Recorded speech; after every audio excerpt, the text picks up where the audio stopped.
दोस्तों नमस्कार। VK knowledge electrical में आप सभी का स्वागत है।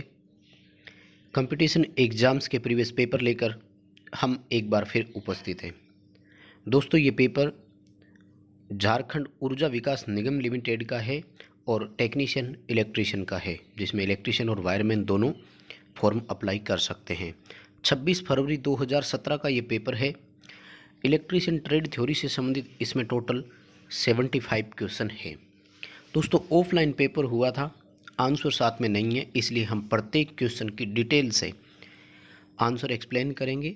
हम ये जानेंगे कि इसका उत्तर कौन सा होगा और क्यों होगा। सभी क्वेश्चंस को लास्ट तक आप ज़रूर देखें। क्वेश्चन एक्सप्लेन करने का तरीका पसंद आए तो वीडियो को लाइक ज़रूर करें। चैनल पर पहली बार आए हैं तो चैनल सब्सक्राइब ज़रूर करें। दोस्तों पेपर हिंदी और इंग्लिश दोनों लैंग्वेज में है, इसलिए आप इजीली इसको समझ सकते हैं। बहुत अच्छे से पेपर आपको समझ में आने वाला है।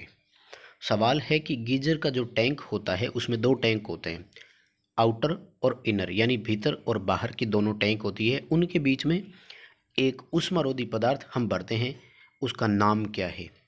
तो गीजर में जो अपन काम में लेते हैं उसका नाम ग्लास बूल है, हिंदी में कांच की रुई बोलते हैं इसको अपन। सी ऑप्शन रहेगा अपना। इंटरनल इनर टैंक और जो आउटर कैसिंग होती है, इन दोनों के बीच में जो है वो ग्लास वूल भरा जाता है।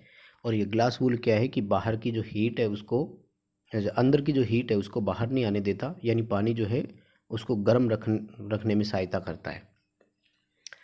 नेक्स्ट अपना क्वेश्चन है कि शॉर्ट सर्किट कॉइल का पता लगाना है, ओपन सर्किट कॉइल की कंटिन्यूटी भी चेक करनी है। डीसी मशीन के लिए ऐसे में हम किस विधि का उपयोग करें? देखो, शॉर्ट सर्किट और ओपन सर्किट के लिए डीसी मशीन में अपने पास, एसी मशीन में तो दो ऑप्शन है दिए गए ऑप्शंस में से। डीसी मशीन के लिए एक ही ऑप्शन सबसे बेटर है और वो है ग्राउलर। ग्राउलर इंडक्शन पर आधारित एक मशीन होती है।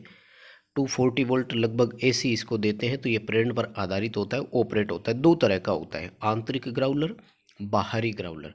आंतरिक जो ग्राउलर है, जो अंदर रखकर यूज अपन करते हैं, ये तो अपन काम में लेते हैं बड़े एसी के जो स्टेटर होते हैं, बड़ा आर्मेचर होता है उनमें।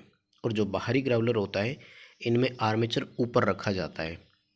अगर यही ऑप्शन एसी मशीन के एसी स्टेटर के लिए, 3 फेज इंडक्शन मोटर के स्टेटर के लिए होता ना, तो वोल्ट मीटर भी इसका हम सही कर सकते थे। लो वोल्टेज की डीसी दे करके वोल्टेज ड्रॉप मेजरमेंट करने से भी हमें शॉर्ट और ओपन कॉइल का पता लग सकता है।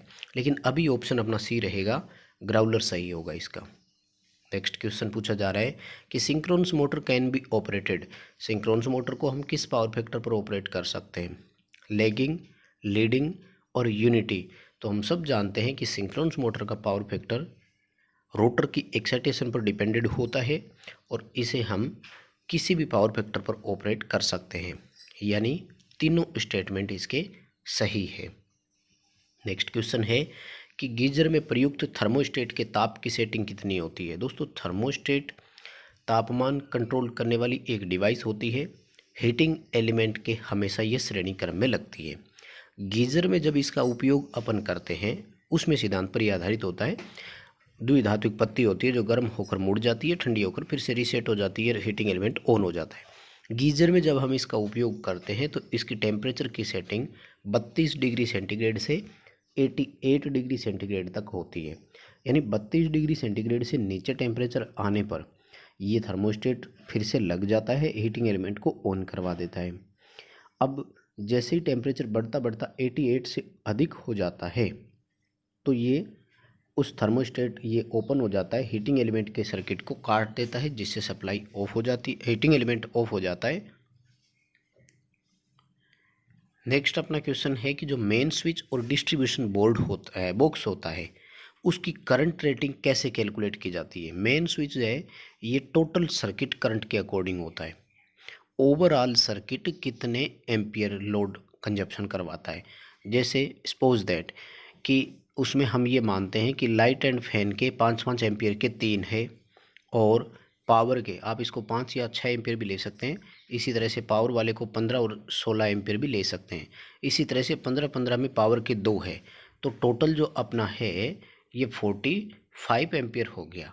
तो मेन स्विच इस 45 एम्पीयर करंट के अकॉर्डिंग होगा। नेक्स्ट क्वेश्चन है कि सिंक्रोनस मोटर सामान्यतः तो सेल्फ स्टार्ट नहीं होती है, ये ध्यान रखना है, नॉट सेल्फ स्टार्टिंग। एक प्रकार की 3 फेज मोटर है, स्टेटर में रोटेटिंग मैग्नेटिक फील्ड फ्लक्स बनता है, लेकिन फिर भी मोटर सेल्फ स्टार्ट नहीं है। क्यों? क्योंकि जैसे ही रोटर एक पोल पिच की दूरी तय करता है, तो वो पोल पिच की दूरी तय करने से पहले स्टेटर अपना ध्रुवता बदल लेता है, जिससे रोटर पर प्रत्येक आधे चक्र के बाद टॉर्क की दिशा बदल जाती है। नेक्स्ट क्वेश्चन है कि जब VV/VF यानी variable voltage variable frequency drive के द्वारा हम मोटर को स्टार्ट करते हैं, तो स्टार्टिंग फ्रीक्वेंसी विशेष रूप से 2 हर्ट्ज या इससे भी कम रखी जाती है।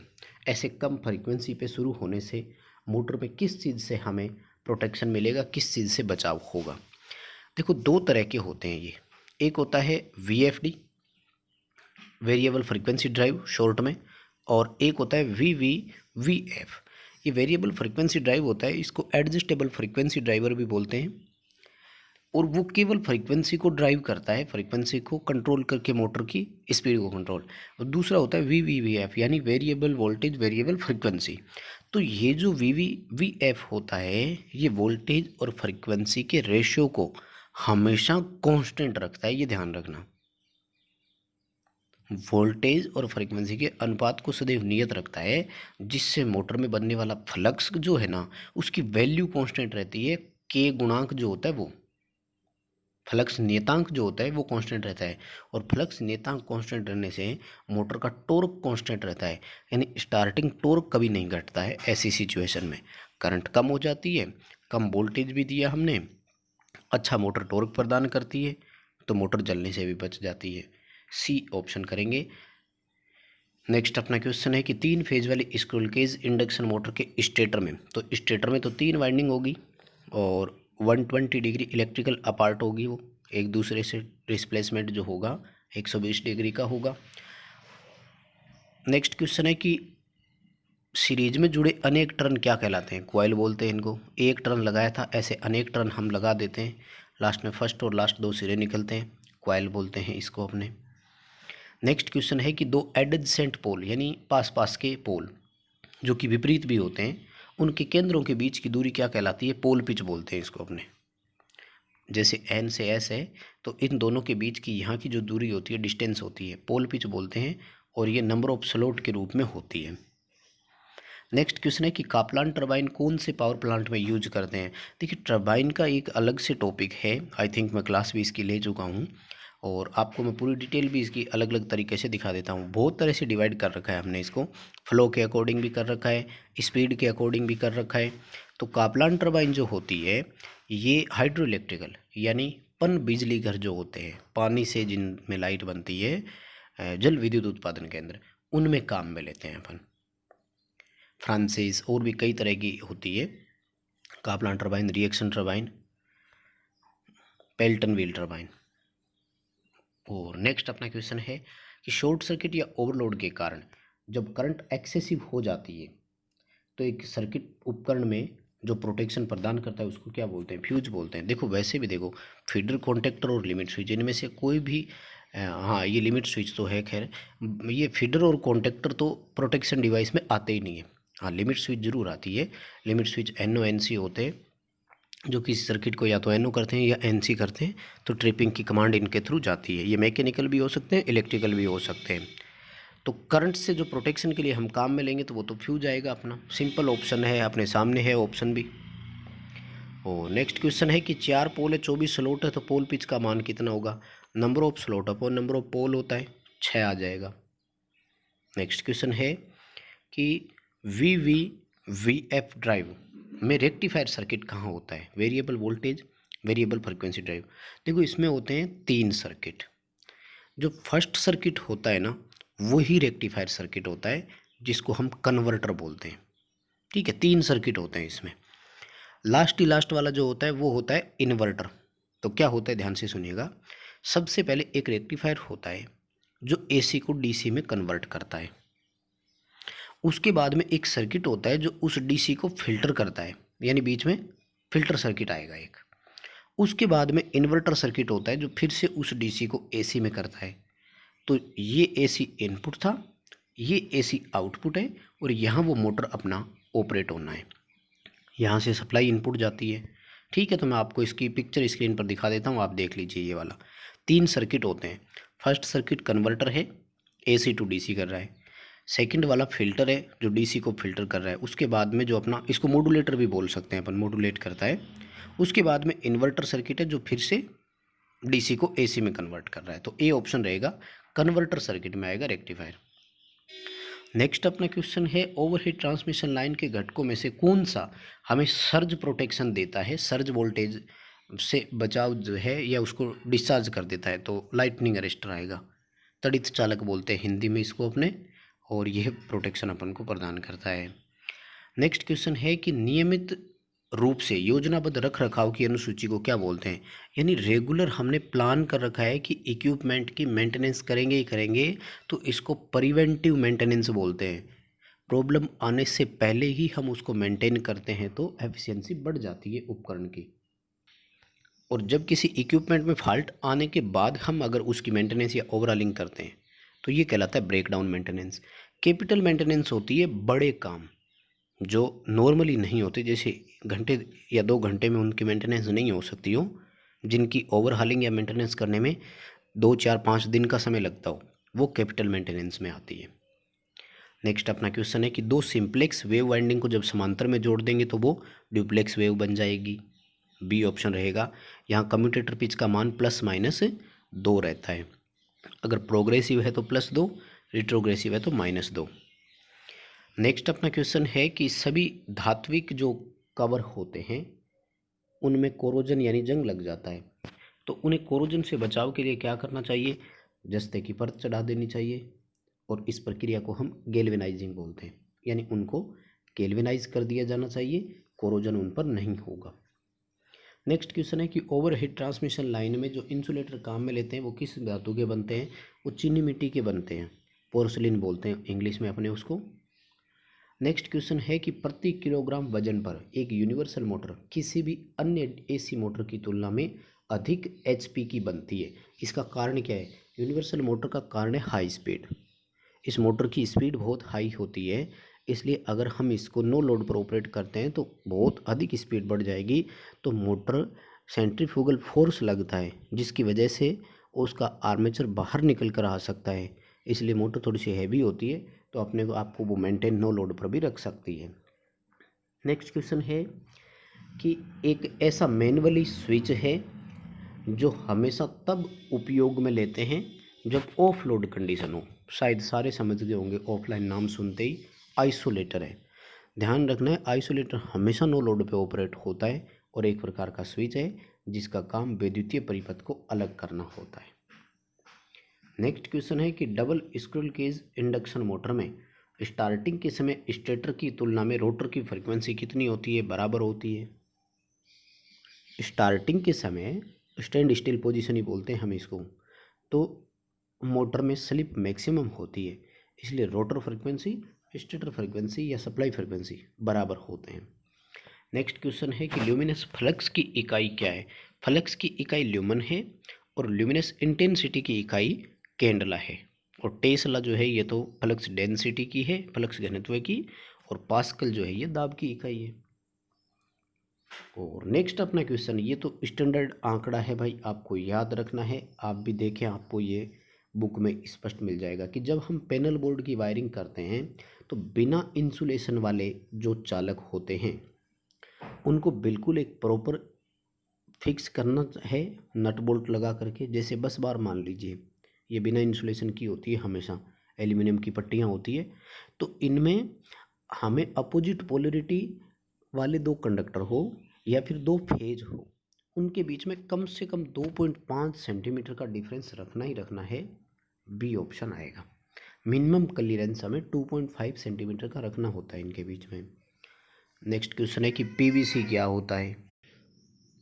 देखो, पीवीसी में अपन फर्स्ट ऑप्शन तो इस ओर जाएंगे कि ये लो कॉस्ट की होती है, यानी सस्ती मिलती है। लेकिन हम ये भी जानते हैं कि पीवीसी जो है मोस्टली 1 किलोवोल्ट तक ही उपयोग में लेते हैं, इसका मतलब इसका इंसुलेशन भी वीक है, ब्रेक डाउन वोल्टेज डाउन होती है।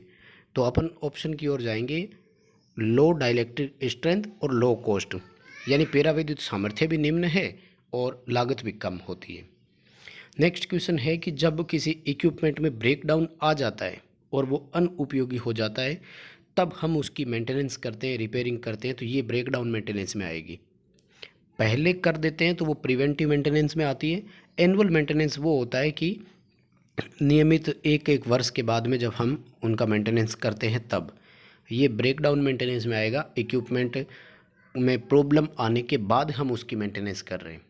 प्रॉब्लम आने से पहले टाइम टू टाइम अगर हम एक शेड्यूल के तहत करते रहते हैं तो वो निवारक यानी प्रिवेंटिव मेंटेनेंस में आता है। जैसे ग्रीसिंग करनी है, हर 3 महीने बाद बियरिंग में हम ग्रीस डाल रहे हैं, लेकिन बियरिंग सीज हो गया तो मोटर ट्रिप हो जाएगी, बंद हो जाएगी, और इसके बाद हम उसका बेयरिंग रिप्लेस कर रहे हैं, तो ये ब्रेक डाउन में आएगा। नेक्स्ट क्वेश्चन है कि सर्किट ब्रेकर एक ऐसी डिवाइस है जो किसी सर्किट ब्रेकर को मेक और ब्रेक कर सकती है। कब कर सकती है? तो वो नॉर्मल लोड जब हो तब भी कर सकती है और एबनॉर्मल होगा तब भी कर सकती है। सामान्य भार की परिस्थितियों में हम मैनुअली बंद कर देते हैं उसको, और एबनॉर्मलिटी कोई आती है तो वो खुद ट्रिप करवा देता है। तो दोनों स्टेटमेंट इसके बारे में सही है, डी ऑप्शन की ओर हम जाएंगे। यानी जब भार नॉर्मल सामान्य स्थिति है तब भी वो ऑपरेट करवा सकता है, और एबनॉर्मल हो तो ऑटोमेटिक ट्रिप करवा ही देता है। नेक्स्ट क्वेश्चन है, एक ट्रांसफार्मर को जब रेटेड वोल्टेज से हम जोड़ रहे हैं तो वो हमिंग शोर पैदा करता है। ट्रांसफार्मर में उत्पन्न इस प्रकार की ध्वनि को हम गुंजन स्वर बोलते हैं हिंदी में, इंग्लिश में इसको हमिंग बोलते हैं। और इसका वैसे शॉर्ट में तो रीजन होता है मैग्नेटो स्ट्रिक्शन, चुंबकीय कंपन बोलते हैं इसको। तो अपन बी ऑप्शन की ओर जाएंगे, वाइब्रेशन ऑफ कोर। देखो ऑप्शन यहाँ ये भी सही लग रहा होगा कि इम्प्रॉपर स्ट्रेचिंग ऑफ कोर, लेकिन इससे एडी करंट अधिक होगा और कुछ नहीं है, यानी कोर की प्रॉपर स्ट्रेचिंग नहीं हो पाई। हालांकि कोर जब ढीली रह जाती है तब होता है, ये भी बात सही है। तो इसके ए और बी दोनों ऑप्शन बिल्कुल लगभग सेम जैसे लग रहे हैं, लेकिन इम्प्रॉपर स्ट्रेचिंग के कारण ही कोर वाइब्रेट करती है, और ये फ्रीक्वेंसी का ट्वीस होता है, यानी फ्रीक्वेंसी का 2 गुना कंपन वो करती है, जिस वजह से गुंजन स्वर आता है। यानी 50 हर्ट्ज फ्रीक्वेंसी से कोई ट्रांसफार्मर जुड़ा हुआ है तो इसकी कोर 100 हर्ट्ज के अकॉर्डिंग कंपन कर रही है, इसीलिए हमें वो हमिंग नॉइज सुनाई देती है। नेक्स्ट क्वेश्चन है कि स्टैटिक कन्वर्टर है जो डीसी को डीसी में ही कन्वर्ट करते हैं। कन्वर्ट तो क्या करते हैं, कंट्रोल करते हैं, स्टेप अप और स्टेप डाउन, और ऐसे सर्किट को हम चॉपर बोलते हैं।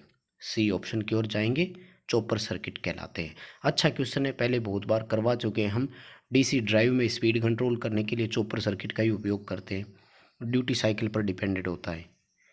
नेक्स्ट क्वेश्चन है कि 2 क्वाइल साइड है आर्मेचर में, उनके बीच की दूरी को हम क्वाइल स्पान कहते हैं, ध्यान रखना। 2 पोल के बीच की दूरी हो तो पोल पिच बोलते हैं। अब क्वाइल स्पान का मतलब होता है कि क्वाइल साइड में जो 2 एक्टिव साइड होती है वो किस किस स्लॉट में डाली गई, तो क्वाइल स्पान करेंगे इसका। तो नेक्स्ट क्वेश्चन है कि वायरिंग का प्रकार जो सबसे महंगा है और एक स्किल्ड टेक्नीशियन की भी ज़रूरत पड़ती है इसके लिए, अच्छी मैकेनिकल स्ट्रेंथ भी है उसमें, तो डी आएगा, कंसील्ड वायरिंग बोलते हैं। अंडरग्राउंड पाइप वायरिंग भी बोल सकते हैं, जो भवन निर्माण के साथ साथ कंप्लीट करनी होती है। नेक्स्ट क्वेश्चन है कि निम्न में से किस मोटर में स्टार्टिंग टॉर्क निम्न, स्टार्टिंग धारा अधिक और पावर फैक्टर भी लो होता है? यह होगा अपना ए, स्प्लिट फेज इंडक्शन मोटर, यानी इंडक्शन विधि से वो स्टार्ट हो रही है और इंडक्शन विधि से ही वो रन करती रहती है। बहुत कम पावर फैक्टर है इसका, बहुत कम स्टार्टिंग टॉर्क है। नेक्स्ट क्वेश्चन है कि जो नॉन सेलिएंट पोल होते हैं उनकी तुलना में सेलिएंट पोल रोटर में क्या होता है? नॉन सेलिएंट बोलते हैं बेलनाकार को, यानी बेलनाकार की तुलना में सेलिएंट वाले में क्या होता है, तो सेलिएंट वाले की लंबाई कम होती है और व्यास बड़ा होता है। पोल भी ज़्यादा होते हैं इनमें, 4, 6, 8 पोल होते हैं, इसलिए ये निम्न और मध्यम गति के हैं। बेलनाकार यानी नॉन सेलिएंट जो होते हैं वो 2 पोल के होते हैं और इनका व्यास छोटा और लंबाई अधिक होती है बेलनाकार वाले की। अभी अपना उत्तर बी करना है। नेक्स्ट क्वेश्चन है कि समुद्र में जल की स्तर में आवधिक उतार चढ़ाव को क्या कहते हैं हम? समुद्र में लहरों का उठना और उसमें वापस गिरना ज्वार कहलाता है, टाइड बोलते हैं इनको, जिसको हम टाइडल एनर्जी भी कहते हैं, और ये गुरुत्वाकर्षण के कारण होता है।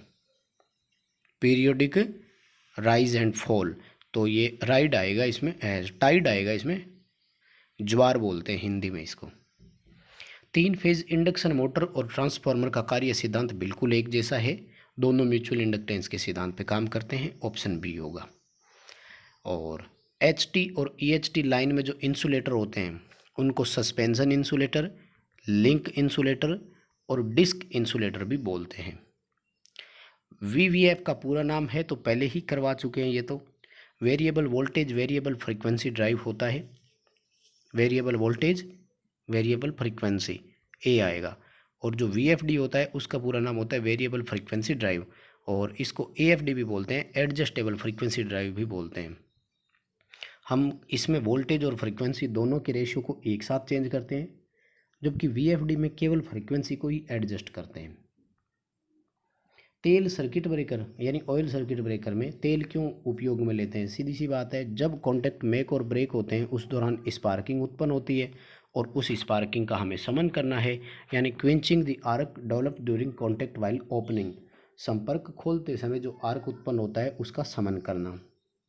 डीसी ड्राइव किसे कंट्रोल करेगा? ड्राइव जो होते हैं ये मोटर की स्पीड कंट्रोल करने के लिए लगाते हैं हम, जिनका अभी ऊपर अपन ने बात की थी चॉपर सर्किट लगा करके, तो हम वोल्टेज को कम या अधिक करते हैं चॉपर से और मोटर की स्पीड कंट्रोल हो जाती है। अल्टरनेटर का दूसरा नाम सिंक्रोनस जनरेटर है, तुल्यकाली जनरेटर बोलते हैं इसको, बिल्कुल एक निर्धारित गति पर ही चलता है ये। बी ऑप्शन करेंगे, सिंक्रोनस जनरेटर अल्टरनेटर का दूसरा नाम है। नेक्स्ट क्वेश्चन है कि कौन सी वायरिंग केवल टेम्परेरी है? टेम्परेरी में क्लीट वायरिंग आएगी, चीनी मिट्टी के क्लीट होते हैं। इजी क्वेश्चन है दोस्तों, इन पर ज़्यादा डिटेल देने की ज़रूरत ही नहीं है। सर्किट ब्रेकर का कार्य क्या है? अब बड़ा सा देखिए, ए ऑप्शन में सारी बातें इसने लिखी है तो यहीं कर देंगे। इसी से संबंधित ऊपर भी क्वेश्चन आया था कि नॉर्मल लोड और एबनॉर्मल लोड दोनों में ऑपरेट होता है, तो बात वही तो ये बोल रहा है। ये कह रहा है कि परिपथ का स्विच ऑन करने के लिए भार को उठाएगा, मैनुअली और हस्तचालित हम इस परिपथ को ऑफ भी कर सकते हैं, तो यही तो बात है ना। यानी जब इसमें कोई सुपरविजन आता है तो हम ऑटोमेटिक और मैनुअल इसको ऑफ भी कर सकते हैं, और ऑन करेंगे स्विच इसका तो ये पावर को अटेंड करेगा, तो ए ऑप्शन ही आएगा। सिंपल सर्किट की परिभाषा है। नेक्स्ट क्वेश्चन है कि प्रदीप्ति घनत्व नापने के लिए तो लाइट मीटर का उपयोग करते हैं, हिंदी में प्रकाश मापी, और दूसरा नाम फोटोमीटर भी है इसका। और अगला क्वेश्चन है कि लाइट एंड फैन में मैक्सिमम लोड कितना हो सकता है? तो 800 वाट है, और कंज्यूमिंग पॉइंट कितने हैं? 10। और अल्टरनेटर के फील्ड को तो हमेशा डीसी देते हैं अपन, डायरेक्ट करंट देंगे रोटर को, क्योंकि उत्तेजित करने के लिए एक्साइटेशन करंट हमेशा डीसी होती है, आप याद रखें। और अल्टरनेटर में रोटर जो है फील्ड वो घूमता रहता है, इसलिए हम 2 स्लिप रिंग लगा करके उसको डीसी देते हैं। बड़ा सिंपल है, पेपर बहुत ईजी है दोस्तों ये। थर्मल प्लांट में जो स्टीम है वो किस में बनती है? बॉयलर में बनती है भाई। बॉयलर में पानी होता है, ड्रम बोलते हैं इसको, बॉयलर ड्रम। इसमें आधे भाग में पानी, आधे भाग में स्टीम होती है, यानी वाष्प होती है, भाप होती है।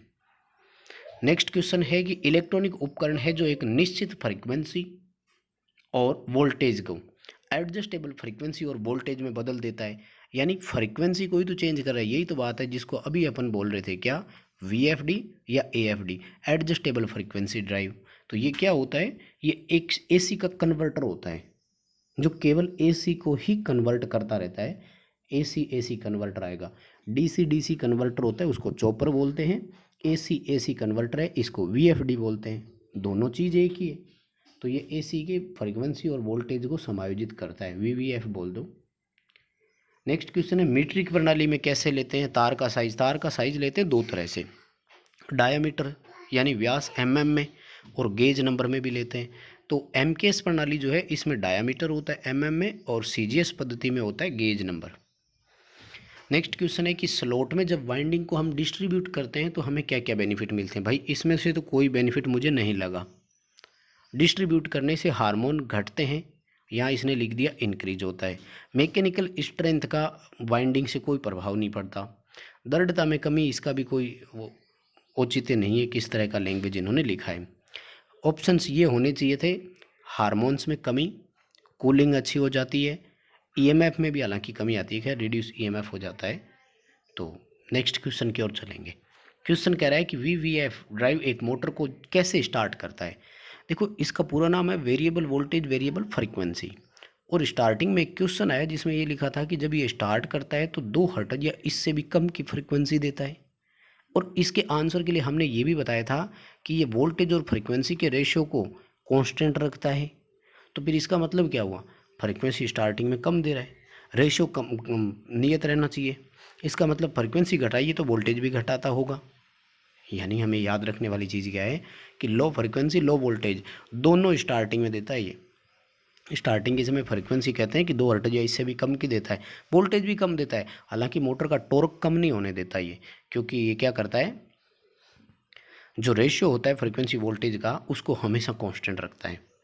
नेक्स्ट क्वेश्चन है, मेन वाइंडिंग की अपेक्षा ऑक्सिलरी वाइंडिंग जो होती है उसमें क्या होता है। देखो स्टार्टिंग वाइंडिंग जो होती है वो पतले तार और अधिक टर्न की होती है। पतले तार होने के कारण इसका रेजिस्टेंस हाई होता है, इंडक्टेंस लो होता है। तो प्रतिरोध उच्च और निम्न प्रतिघात, हायर रेजिस्टेंस लोअर रिएक्टेंस कर देंगे। रनिंग वाइंडिंग की अपेक्षा स्टार्टिंग वाइंडिंग का अपन से पूछा है, ठीक है। इंडक्शन जो मोटर होती है, सिंगल फेज इंडक्शन मोटर जो होती है उसके बारे में पूछ रहे हैं। नेक्स्ट क्वेश्चन है, सिंक्रोनस मोटर में जब भार बदलता है तो मोटर में सडनली उतार चढ़ाव आता है, यानी इंस्टेंट वेरिएशन आते हैं, तो इसको हंटिंग बोलते हैं। ये ऑप्शन दिया नहीं तो दूसरा नाम होता है फेज स्विंगिंग दोष। वो फेज स्विंगिंग जो अल्टरनेटर में होता है, अल्टरनेटर में इसका दूसरा नाम हंटिंग या फेज स्विंगिंग ही था। तो ए ऑप्शन करेंगे, फेज स्विंग होना कहलाता है, हंटिंग बोलते हैं इसको। और इसके निवारण के लिए हम डैम्पर वाइंडिंग भी लगाते हैं। अगला क्वेश्चन है कि हमें एनर्जी मीटर से प्रॉपर रीडिंग लेनी है ताकि कोई उसमें त्रुटि ना आए, मीटर में त्रुटि ना आए। मीटर हमेशा कैसे होना चाहिए, तो एनर्जी मीटर वर्टिकल होना चाहिए, क्योंकि एनर्जी मीटर होते हैं डिस्क वाले। और जब बिल्कुल वर्टिकल पोजीशन में होगा तो एल्यूमिनियम वाली डिस्क प्रॉपर रोटेशन करेगी, प्रॉपर वर्क करेगी। नेक्स्ट क्वेश्चन है, डीसी ड्राइव के संदर्भ में वीएफडी का पूरा नाम क्या है। वापिस आ गया, पहले वीवीएफडी का पूरा नाम पूछा था, अब वीएफडी का। तो वेरिएबल फ्रीक्वेंसी ड्राइव होता है ये, variable frequency drive, B option करेंगे। नेक्स्ट क्वेश्चन है कि निम्न में से कौन सा लैंप ऐसा है जिसमें टंगस्टन की एक पतली तार से फिलामेंट बना है, एक कांच का एनवॉल्प भी होता है यानी कवर होता है, और इस कांच के बल्ब में वायु निकालने के बाद उसको हम पैक कर देते हैं। तो इस तरह के लैंप को हम वैक्यूम टाइप लैंप बोलते हैं। टंगस्टन फिलामेंट वैक्यूम लैंप के नाम से जाने जाते हैं। इनकेंडिसेंट लैंप के प्रकार होते हैं, हिंदी में निर्वात लैंप बोलते हैं। इनमें कोई किसी प्रकार की गैस, कोई किसी प्रकार की वायु नहीं भरी जाती है, निर्वात बोलते हैं इनको।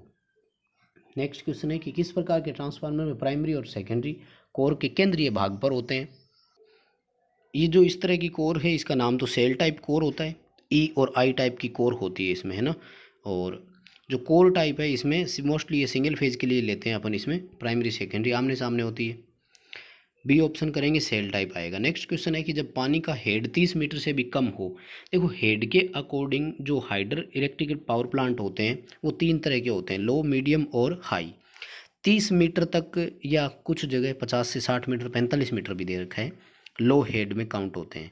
अभी तो अपना ये रहेगा। और कुछ जगह पर लगभग 300 मीटर या इससे ऊपर वाले हैं जो इनको हाई हेड में लिया है। तो बीच में जितने भी है वो मीडियम हेड वाले होंगे। नेक्स्ट क्वेश्चन है कि ट्रांसमिशन लाइन और कंज्यूमर तक जो सर्विस पॉइंट होता है उनके बीच के पॉइंट को क्या बोलते हैं। तो वो कंप्लीट जो है वो डिस्ट्रीब्यूशन सिस्टम में आता है, वितरण प्रणाली के अंतर्गत आता है। नेक्स्ट क्वेश्चन है कि इंडक्शन मोटर सिंगल फेज वाली में रोटर का भाग कौन सा नहीं है। एंड प्लेट जो है ना ये रोटर में नहीं होती, स्टेटर में लगती है। दोनों ओर के फाइनल कवर जो होते हैं, मान लीजिए ये इस तरह से अपना स्टेटर है ऐसे, तो इस स्टेटर के दोनों ओर यहाँ कोर लास्ट में ढक्कन लगता है ना, इसको बोलते हैं end plate. Core shaft winding जो है ये कंप्लीट जितने भी है ये रोटर में होते हैं। नेक्स्ट क्वेश्चन है, निम्नलिखित स्विच में से कौन सा उपकरण है जो मुख्य परिपथों के एक पूर्व निर्धारित परिस्थितियों में सहायक परिपथ को खोलते हैं अथवा बंद करते हैं। ऐसे परिपथ मान लीजिए या स्विच को रिले बोलते हैं। रिले जो होती है ये हमेशा ऑक्सिलरी सर्किट को ही ऑपरेट करती है, ये ध्यान रखना, मेन सर्किट को कभी नहीं। जैसे इंडक्शन मोटर में 3 फेज वाले में हमने अगर ओवरलोड रिले लगा रखी है तो ओवरलोड रिले कभी मेन तीनों फेज में से किसी को बंद नहीं करती। ओवरलोड रिले उस मेन पावर कॉन्टेक्टर को ट्रिप करवाती है जिनके थ्रू होल्डिंग कमांड हमने ली हुई थी, जिनके थ्रू मोटर चल रही थी। उस कॉन्टेक्टर की सप्लाई ड्रॉप कराएगा रिले, एनओ होगा, कॉन्टैक्टर की सप्लाई ड्रॉप होगी, पावर कॉन्टैक्टर ड्रॉप हो गया तो मोटर के तीनों फेज डिस्कनेक्ट हो गए। रिले हमेशा ऑक्सिलरी सर्किट को ऑपरेट करता है। नेक्स्ट क्वेश्चन है कि कौन सी मोटर स्टार्टिंग टॉर्क अधिक देगी। सबसे अधिक स्टार्टिंग टॉर्क तो कैपेसिटर स्टार्ट मोटर का ही समझेंगे, क्योंकि इसमें कैपेसिटर हाई मान का है, इलेक्ट्रोलाइटिक कैपेसिटर है। और बड़ी क्षमता के जो स्टीम वाले पावर प्लांट यानी थर्मल पावर प्लांट होते हैं उनमें बॉयलर ट्यूब में पानी भरा होता है, वाटर ट्यूब बोलते हैं उनको, और पाइपें होती है ट्यूब, इनको उन्हीं को ट्यूब बोलते हैं। जब पावर प्लांट की लाइफ बहुत बड़ी हो जाती है तो ट्यूब में लीकेज होना भी शुरू हो जाता है, बॉयलर ट्रिप हो जाता है। तो बॉयलर वाटर ट्यूब होता है, ट्यूब में पानी भरा हुआ रहता है हमेशा। और नेक्स्ट क्वेश्चन है कि कंट्रोल गियर पैनल जो होते हैं उसमें क्या होता है। उसमें सर्किट ब्रेकर होता है, उसमें रिले हो सकती है, उसमें फ्यूज होता है, स्विच होता है, कॉन्टेक्टर होता है। मोटर, जनरेटर, अल्टरनेटर ये कभी नहीं होते। यानी सुरक्षा युक्तियों से संबंधित चीज़ें उसमें होती है। सबसे पहले स्विच आता है, उसके बाद में फ्यूज आता है, फिर कॉन्टेक्टर आते हैं, ओवरलोड रिले होती है। ये इतने सारे पैनल में आते हैं। नेक्स्ट क्वेश्चन है कि एक पैनल या डिस्ट्रीब्यूशन बोर्ड में जब हम वायरिंग कर रहे हैं तो केबल के टर्मिनल्स को सीधे कभी कनेक्ट नहीं करते हैं, उनमें लगे हुए होने चाहिए, आगे लगते हैं। ये पिन टाइप, यू टाइप, कई तरह के होते हैं, अलग अलग। क्रिम्पिंग लग बोलते हैं। और लग करने के लिए जिस टूल का उपयोग करते हैं उसका नाम क्रिम्पिंग टूल होता है। यूनिवर्सल मोटर को कैसे ऑपरेट कर सकते हैं। एसी डीसी दोनों पर ऑपरेट हो जाएगा। दोनों स्टेटमेंट सही है, क्योंकि यूनिवर्सल मोटर तो होती है। इजी क्वेश्चन, आपने बहुत पहले भी इस तरह के क्वेश्चन कर लिए होंगे।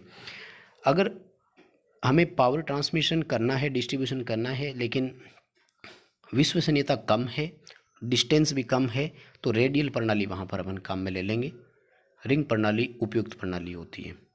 नेक्स्ट क्वेश्चन है कि वह प्रणाली जो किसी वैद्युतिक सिस्टम के यूटिलिटी को रिमोट स्थान से कंट्रोल करती है, रिमोटली यानी दूर से कंट्रोल कर रही है, पूरी उसकी मॉनिटरिंग करती है, कोऑर्डिनेट करती है, और उसके डिस्ट्रीब्यूशन कंपोनेंट को एक रियल टाइम में रिमोट लोकेशन से वो पहचान करती है, तो ऐसे सिस्टम को बोलते हैं डिस्ट्रीब्यूशन ऑटोमेशन सिस्टम।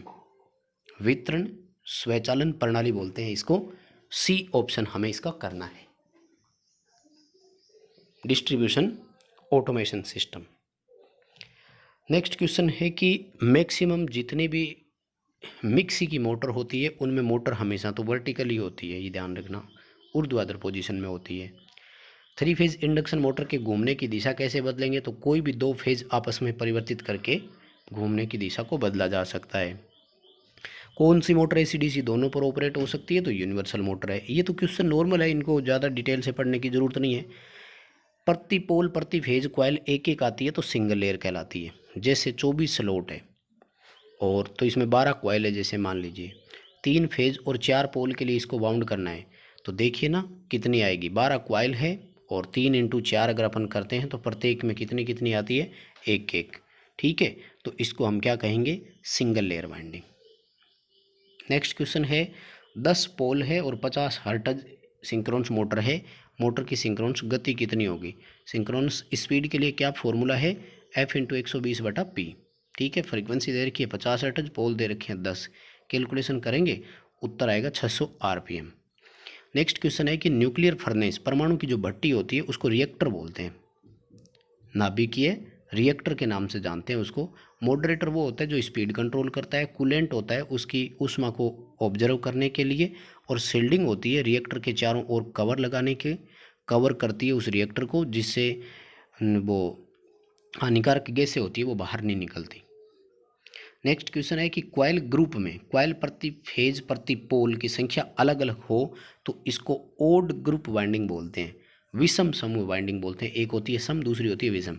और वैसे इस तरह की वाइंडिंग को अनबैलेंस वाइंडिंग भी बोलते हैं, पर ऑप्शन नहीं है ऐसा अपने सामने। यानी विषम समूह वाइंडिंग और अनबैलेंस वाइंडिंग दोनों में से जो ऑप्शन होता है अपन कर देते हैं। नेक्स्ट क्वेश्चन है कि 4 पोल है और 1200 RPM पर एक अल्टरनेटर रोटेट करते हुए EMF उत्पन्न कर रहा है, इसकी फ्रीक्वेंसी कितनी होगी। तो क्या फॉर्मूला है, PN/120, राइट। तो उत्तर कितना आएगा, 40 हर्ट्ज। तो दोस्तों ये थे इसके 75 क्वेश्चन। यदि एक्सप्लेन करने का तरीका पसंद आया है तो वीडियो को लाइक ज़रूर करें। चैनल पर पहली बार आए हो या अभी तक चैनल सब्सक्राइब नहीं किया हुआ है तो आप चैनल को सब्सक्राइब जरूर करें, दोस्तों को आगे शेयर ज़रूर करें।